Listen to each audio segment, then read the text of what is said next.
خلينا نبقى واضحين وصراحة مع بعض. في ستات الله في سماء الراجل، يعني الخيانة دي بالنسبة له خط أحمر. انتوا هتقولي لي ما شفناهمش، لاني اغلب الستات ضعاف، اني اغلب الستات ما فيش شخصيه خالص، لاني اغلب الستات بتقعدي معاهم كده تحسي ان هم كلمه توديهم وكلمه تجيبهم. الست الجامده الراجل اللي معاه بيخاف يخونها، ومش بس بيخاف يخونها، ده هو اصلا بيموت فيها من كتر ما هي شخصيه قويه، ومن كتر ما هي قياديه، ومن كتر ما هي بتعرف تقتحم وتبقى زي واحد صاحبه، فهو مش بيخونها. فانت يعني كنت لسه قاعده مع بنت من 3 ايام، بنت مش حلوه، مش حلوه، يعني عشان بس ايه ما تقعدوش تقولوا لي بنت مش حلوه ولا نفخه ولا صفطه ولا اي حاجه خالص، عامله زعروره فوق كده، بس شخصيتها قويه، اسد. اسد قاعده معايا بتتكلم معايا تقول لي نعم، ايه يخني؟ لا ما عندناش الكلام ده، ما بيعملش باسورد على الموبايل، لا لا لا مش في قاموسنا احنا الكلام ده. شوفي الست، شوفي الفكره. الفكره ان هي حطت جوه دماغ الراجل اللي قدامها ان ده موضوع ما فيهوش تهاون 1%، يعني انت مش هتعرف تقنعني. وبالتالي عزة نفسها الكبيرة دي وثقتها في نفسها ادت له رسالة على مستوى اللاواعي ان الست دي اجمد من كل ستات العبط اللي بيشوفهم بره. فاحنا اللي بنخلي المجتمع يظلمنا. خدوا بالكم من ده كويس قوي، ما حدش جبرك، لكن انت اللي بتخلي كلمة توديكي وكلمة تجيبك، وانت اللي بتحبي الفلوس. احنا اهالينا، انا مش جايه من بيئه غنيه خالص خالص.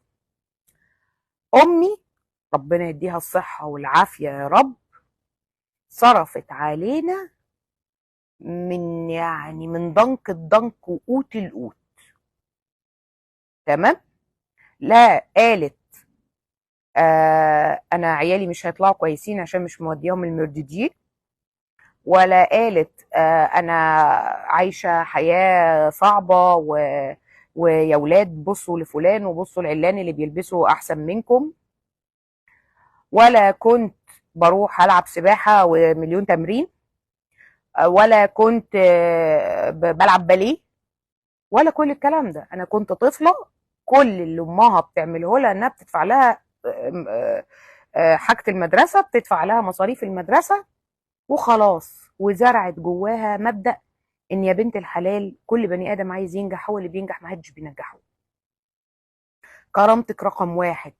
كانت لما تيجي مدرسة في المدرسة تحاول مجرد محاولة ان هي تضايقني او تذنبني او تضربني او تعمل الحاجات دي كلها، كانت امي تقول لي ربنا يا رب يكرمك يا امي ويديكي الصحة والعافية ويجعلك تاج على راسنا.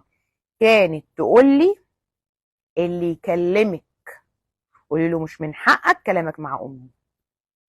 وكانت تيجي تاني يوم تعمل لهم جرصة في المدرسة، ما حدش يتكلم مع بنتي كلمة وحشة.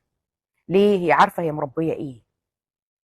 يا مدموزيل ويا مدام، يا اللي خايفة ان انت تقولي لجوزك انا مش عايزة اتخان تاني، ولو عملت كده انا هتطلق منك، عشان خاطر خايفة ابنك ما يلبسش الشوز الاديداس اللي ابوه بيجيبه له، فانا اؤكد لك ان انت شخصيتك دي مش هينفع تطلع شخصية بني ادم قوي.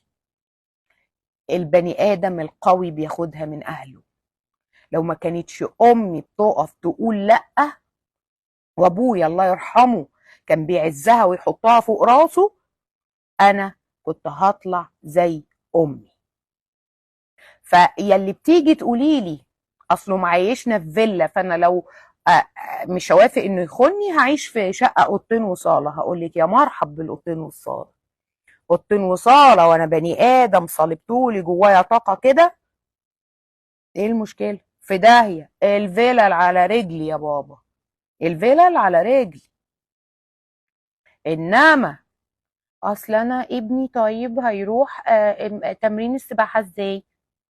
طب اصلي هو بيديني فلوس بصراحه كتير قوي. تبقى انت اصلا طالعه من بيئه اهلك كانوا بيعملوا لك سندوتش الجبنه القريش وطلعتي دكتوره، ولا طلعتي مهندسه وامورك كلها تمام وما طلعتيش يعني عندك وحمه في وشك؟ وتيجي ابنك ما ينفعش الا انه ياخد وهو رايح المدرسه سندوتشات كافيار. تخوشوشانوا فإن النعمة لا تدوم، ده حديث عن الرسول عليه الصلاة والسلام. تخوشوشانوا فإن النعمة لا تدوم. فأنت بتبيعي نفسك، تمام، وترجعي بعد كده تقولي ايه؟ المجتمع والرجالة. بتبيعي نفسك يوم ما لقيتي واحد بيديكي بالجزمة وخلفتي منه بدل العيل 3، اما تجيش تقولي المجتمع. بتبيعي نفسك يوم ما خانك اول مره واديتي له فرصه وقررتي تدي له الثانيه والثالثه والرابعه والخامسه عشان العربيه اللي هيجيبها لك.